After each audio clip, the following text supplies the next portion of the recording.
So how do we get the next step? You know that this is happening. It's here today. Now, to get this to be here today, it's too late for the Apple, but we have $1 billion thing going in Santa Clara. The EIR, is that Environmental Impact Report? EIS. What is the deadline EIS. for people to put that in? Or report, yeah. The 23rd of this month. And we need you as a professor to teach us what to tell them that they need to do for this project, and say, okay, you can't do this project. We need to get a number of people for this project of the related companies that are building $1 billion, 5 times as big as Santana Row. 7 times as big as Santana Row, across from the Levi Stadium. Oh, that one. Yeah. We can get this to start happening, but we need to know what you know, and your I have to go back to Jersey, see you.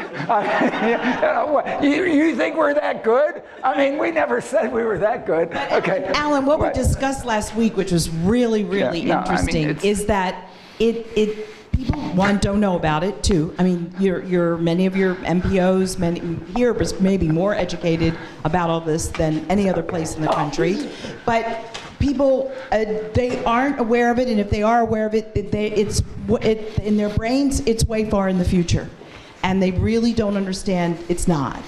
And so, yeah, I would agree with you. So what we discovered last week is that on university campuses, they don't include transportation. So they'll pay, God knows how many billions of dollars for a stadium, but they have absolutely nothing put aside for any mobility on the campus or thinking about it. So that's what I'm saying is people don't, okay, so let me give you an analogy. When I first started researching the parking garage, I kid you not, and it still happens today in most places across the United States, a project goes in, they put everything in, and after everything's agreed upon, they say to the parking guys, and now we need 10,000 spaces.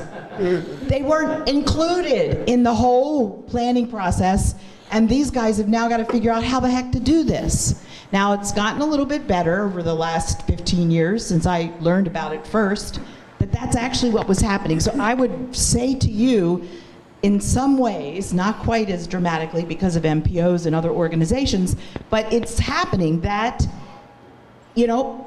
they're not taking it seriously as part of the process right at this stage that it has to be.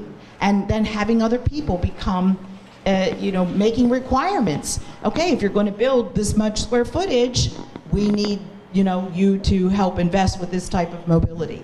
Because you can't just put all these people and all this stuff here and they can't get around. I mean, you just can't do that. And then you make lots of money and then leave 10 years later. All right, a typical developer's model.